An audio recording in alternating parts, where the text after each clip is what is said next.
Il faut toujours savoir conclure. Je ne sais pas si ça marche le micro, ça y est. Ouais. Et donc là, c'est juste une petite session. C'est 3 petites vidéos. En fait, on s'est posé la question, la ville de demain, telle qu'elle peut être vue par les scénaristes d'Hollywood, telle qu'elle peut être vue par les grands urbanistes, et telle qu'elle peut être vue par quelques investisseurs. On a sélectionné et on a eu un parti pris très clair. D'abord, on va commencer par la ville de demain vue par Hollywood. J'ai cherché une vision positive de la ville de demain et je n'ai eu que des versions dystopiques de l'avenir. C'est catastrophique.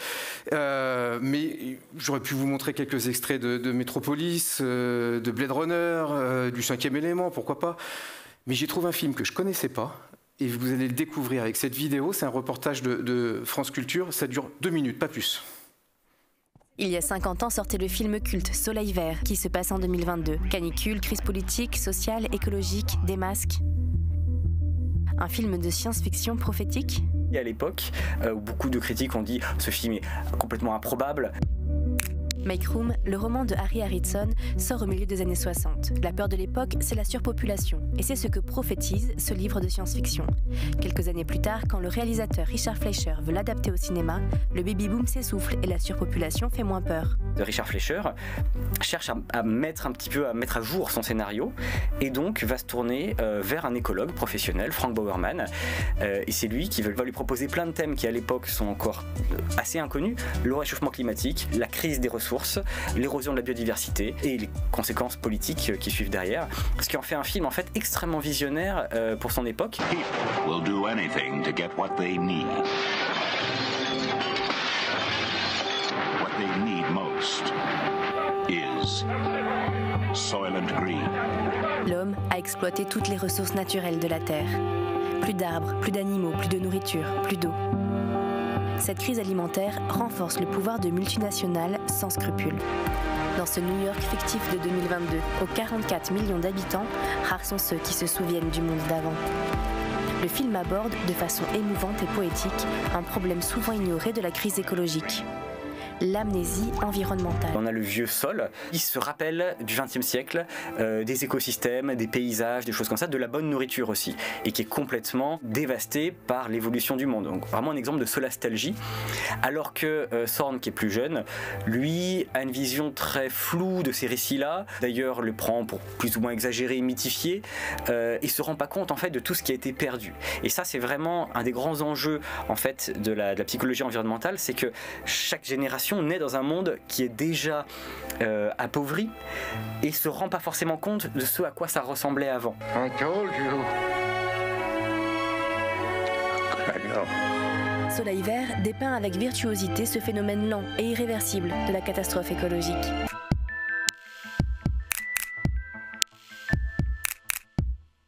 Bon, j'espère que je vous ai pas cassé le moral. Je vous invite à le voir, ce film, quand même.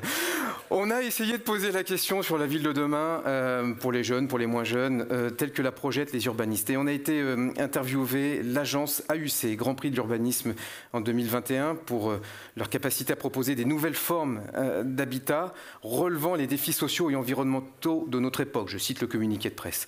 Ils sont aussi lauréats du prix Patrick Abercrombie pour le projet de base aérienne 217 à Bretigny. Bref, ce sont des très grands urbanistes. Et je vous propose de retrouver en 2 minutes, et vous le retrouverez un petit peu plus tard chez Business Immo, une interview plus longue, retrouver en 2 minutes Caroline Poulain, François de Coster et Jamel Clouche sur leur vision de la ville de demain. Vidéo.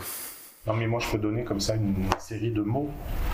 Je parle quelles sont les qualités de la ville de demain ou de la ville que les jeunes générations attendent. C'est peut-être une ville inclusive, une ville écologique, une ville civique. Je pense qu'il y a beaucoup d'attentes en termes de civisme. Sur les nouvelles générations, sont très engagées un peu. Donc une ville d'espace public, d'aménité, où l'espace public prend une place importante, une ville géographique, une ville intense, une ville calme en même temps, une ville faite de choses assez simples, une ville facile. La qualité de la ville va aussi passer par la qualité du logement. Oui. Et que ce qui est aussi, même si évidemment on sait la difficulté la question des coûts, mais en même temps, il est fondamental que les personnes soient bien chez elles, qu'elles vivent dans des conditions possibles de bien habiter chez soi pour mieux rencontrer les autres et mieux partager le commun. Mais peut-être qu'en corrélation avec ça, il pourrait y avoir aussi la question d'une mobilité. Je pense qu'on n'a pas fini de réfléchir sur les mobilités. C'est toujours une question, surtout quand on est à l'heure de la décarbonation des mobilités ou de la construction, etc. Je voulais juste finalement dire que peut-être ce qui donne envie de la ville, c'est évidemment cette grande échelle, ce rapport au grand territoire, alors qu'aujourd'hui tout a plutôt tendance à nous ramener à nous rétracter sur un petit territoire. Mais en même temps, je pense que c'est plutôt la simultanéité des deux échelles, c'est-à-dire comment se sentir bien dans un territoire appropriable, proche, donc par exemple habiter, comment on habite un territoire, mais comment cette façon d'habiter nous donne la possibilité plutôt d'avoir une perspective territoriale très très étendue. On n'a pas fini avec les débats sur la ville du quart d'heure. On retrouvera sur un peu plus d'un quart d'heure d'ailleurs cette interview bientôt sur Business Immo. Et puis le troisième item, c'est encore une petite vidéo qu'on va vous montrer dans quelques secondes. C'était la ville telle que la finance les investisseurs. Pour ceux qui ont été au MIPIM cette année, il y a eu 2 temps forts. Il y a eu le studio télé de Business Immo notamment, et le deuxième temps fort, c'était une tente qui était proposée par l'Arabie Saoudite où on proposait quelques projets. Et je vais vous proposer juste de découvrir en 2 minutes l'un de ceux qui a alimenté le plus de gazettes. On peut regarder s'il vous plaît.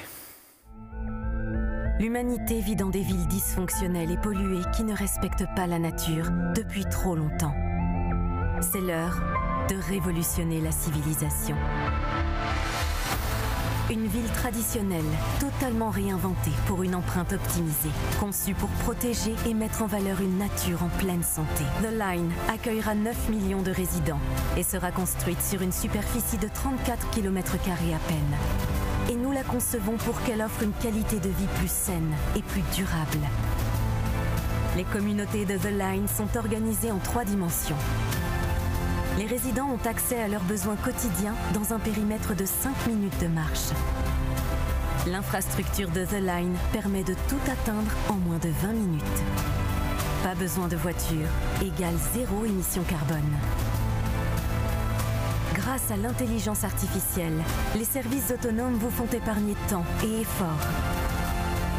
Conçu par des architectes de renommée mondiale, The Line fait 500 mètres de haut, 200 mètres de large et 170 km de long, avec une élégante façade en verre miroir. Des solutions intelligentes offrent l'efficacité et un microclimat tempéré toute l'année à la ventilation naturelle. Les ressources en énergie et en eau sont 100% renouvelables. The Line se compose d'une série de communautés uniques aux multiples aménagements. Des magnifiques panoramas pour tous et un accès immédiat à la nature environnante. Avec 40% du monde accessible en moins de 6 heures. Au croisement des routes commerciales internationales principales. Là où le commerce et les communautés s'épanouissent comme jamais auparavant sur Terre. The Line. La ville qui crée des miracles pour la planète.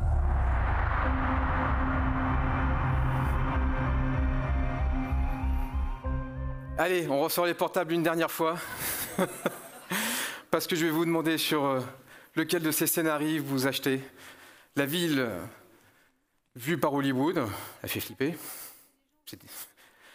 La ville telle que la conçoivent les urbanistes, celle que certains investisseurs financent, et vous avez le droit aussi de dire aucun des 3.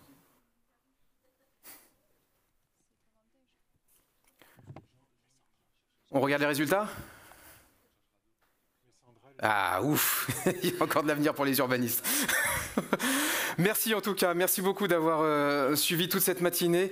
J'ai juste 2 petits messages. D'abord, je voudrais remercier nos partenaires et nos sponsors sans qui tout ça n'est juste pas possible. Donc Cardam, ICAD, La Française, Altarea, Haussmann Executive Search, Espace Ferroviaire, merci de nous avoir accordé votre confiance. Je voudrais remercier aussi nos partenaires institutionnels, Comet qui nous accueille ici, la FEI, l'IEIF, l'IFPIM, l'Institut Choiseul avec qui nous avons initié un premier partenariat, mais nous sommes déjà partenaires de Ville de Demain avec eux, et puis ULI France qui nous a également rejoint. J'ai un deuxième message de service. Alain Taravella vous a proposé de visiter un logement compact de 57 mètres carrés, 3 pièces. C'est possible, le logement témoin il est possible. Vous allez à l'accueil d'Altarea, on m'a dit que vous pouviez le visiter. Si vous préférez manger, vous restaurer ou discuter ou débriefer, c'est juste à côté. Et puis moi je vous donne rendez-vous en 2025, on va parler d'autres choses, je trouverai un sujet, peut-être l'investissement. Merci en tout cas aux équipes techniques, merci aux équipes de Business Imo et de Costar France.